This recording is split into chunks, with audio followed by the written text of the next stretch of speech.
شايفين ده مسمار صلب عادي جدا. طبعا في منه اكتر من نوع، او مش اكتر من نوع، يعني احنا عملناه باكتر من شكل. طب تعالوا نشوف ممكن نعمل بيه ايه. شايفين النقط الجميله الصغنطوطه الحلوه دي اللي هي بعد ما بتتعمل بتكون بالشكل ده؟ طيب احنا ممكن نعملها بمسمار بسيط زي ده. يلا بينا نشوفه ونشوف ممكن نستخدمه ازاي. هنركبه هنا في المكبس بتاعنا عشان ما نزعجش الناس. عادي ممكن نعمله بالشاكوش طبعا، بس انا ايه، عشان ما نزعجش الناس، احنا بالليل متأخر فمش عايز ازعج الناس. نضغط كده ضغطة بسيطة.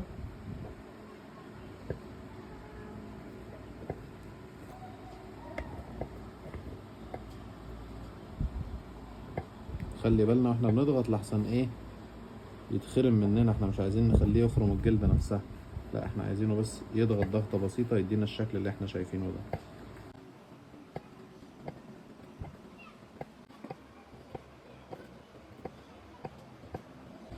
طيب عشان ما نطولش الفيديو للاخر، ده الشكل اللي بيطلع معانا، وده وهي لسه مبلوله، لان احنا طبعا عارفين ان احنا لازم نبل الجلد عشان نعمل ضغط.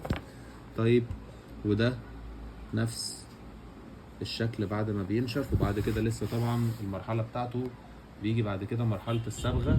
احنا قلنا قبل كده في الفيديوهات بتاعتنا هناك في الابلكيشن الاحمر عشان مش هينفع نقول اسمه، بس احنا ممكن نعمل ادواتنا بنفسنا. للناس اللي كانت بتسأل على الكورسات، والناس اللي كانت بتسأل عايزة ادوات والموضوع هيكلف معاها كام، الموضوع ممكن ما يكلفش حاجات خالص بسيطة، ممكن نعمل الادوات بنفسنا.